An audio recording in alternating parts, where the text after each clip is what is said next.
JPP atau pemeriksaan JPP ya, jugularis vena pressure. Nah, tujuan dari pemeriksaan JPP ini salah satunya adalah untuk mengetahui adanya bendungan pada arteri yang menuju ke arah jantung. Nah, teman-teman, untuk pemeriksaan JPP ini alat yang kita butuhkan itu cukup simpel. Yang pertama adalah kita butuh handscoon bersih. Kemudian yang kedua kita butuh dua Penggaris atau penggaris ya. Nah, dalam pengukuran JPP ini teman-teman biasanya nanti kita pas pengukuran nanti untuk dua penggaris ini nanti letaknya ini adalah porsinya adalah posisi dia tegak lurus ya. Jadi satu vertikal, satu horizontal. Dimana untuk JPP normal itu adalah untuk standarnya nanti dia adalah 5 ya.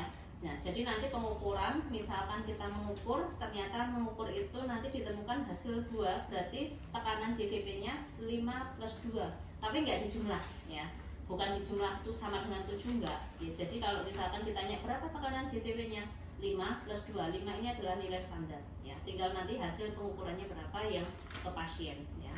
Oke. Ya, untuk JVP dulu ya. Untuk JVP seperti biasa teman-teman, sebelum ke pasien kita berinteraksi dulu, cek catatan keperawatannya. Kemudian yang berikutnya nanti teman-teman bisa melakukan apa?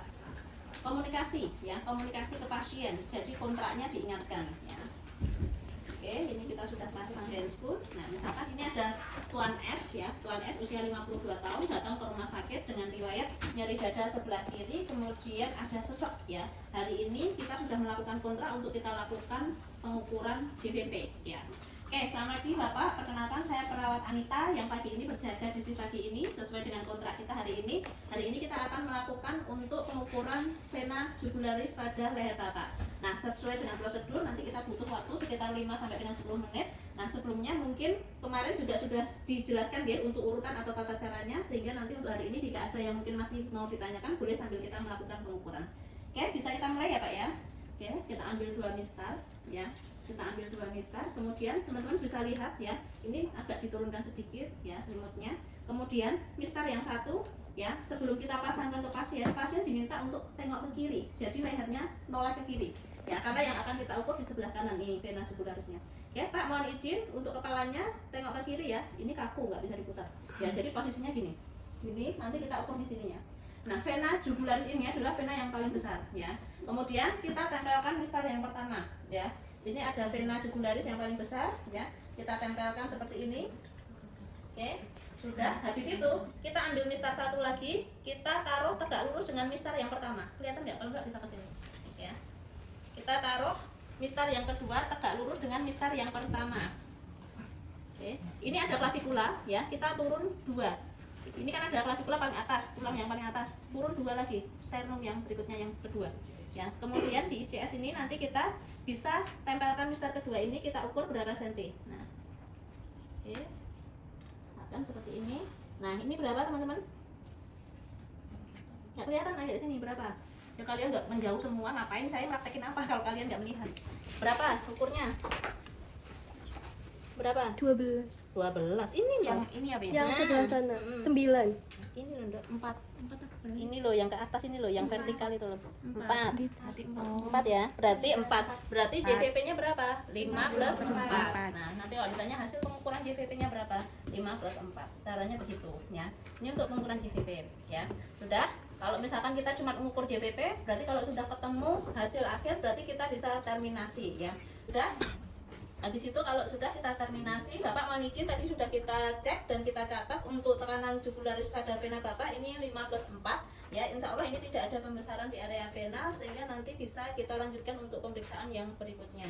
Oke, kita selesai lalu kita bereskan alat dan sebagainya. Nah, kalau untuk pemeriksaan sudah pemeriksaan paru dan jantung posisinya hampir sama. Cuman untuk yang paru itu ada posisi kanan kiri, kalau untuk jantung posisinya hanya di sebelah kiri ya.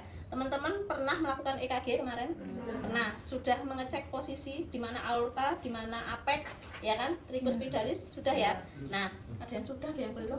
Nah, itu praktik jangan-jangan. Sudah kan? Sudah, no temannya sudah bilang.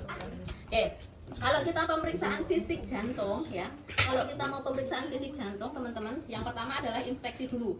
Kita lihat bagaimana pulsasinya ictus cordisnya, ya denyutnya. denyutnya itu kordisnya seperti apa. Waktu dia pas tarik nafas, bernafas, denyutnya dia normal apa enggak ya. Kemudian setelah pulsasi, nanti biasanya pada pasien-pasien jantung kita cek ya, ekstremitas bawahnya ada udem apa enggak. Ya, kalau misalkan dia ada gagal jantung sebelah kiri atau mungkin ada kerusakan di katup jantung, itu biasanya apa?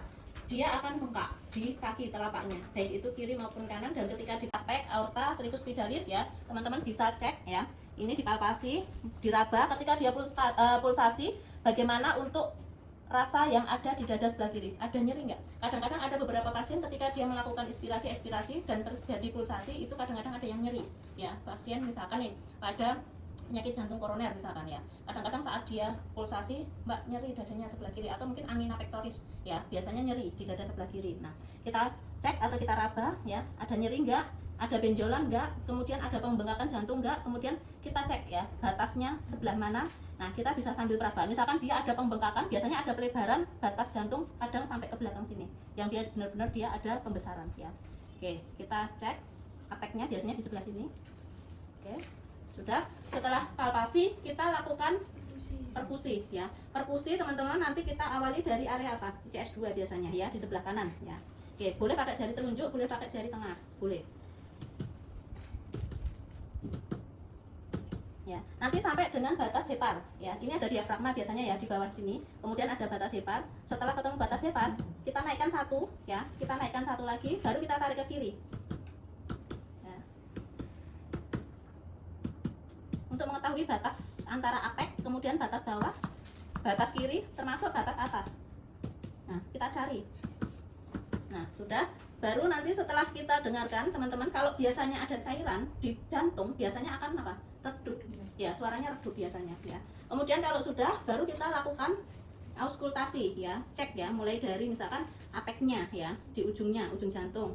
Kemudian area yang sisi kiri ya, ketika kita auskultasi suaranya normal enggak? Normalnya pada auskultasi jantung S1 dan S2 bunyinya adalah luk-duk ya, tapi bisa jadi ada yang normal tapi ada yang dia sifatnya luk-duk-duk, tahu kan? Jadi kayak orang berdebar-debar itu loh, suaranya lebih kencang di belakangnya ya, termasuk nanti ada murmur ya, suara murmur ya. Kita cek. Oke, ketika sudah, baru nanti selesai kita terminasi ya. Ini mudah banget pemeriksaan.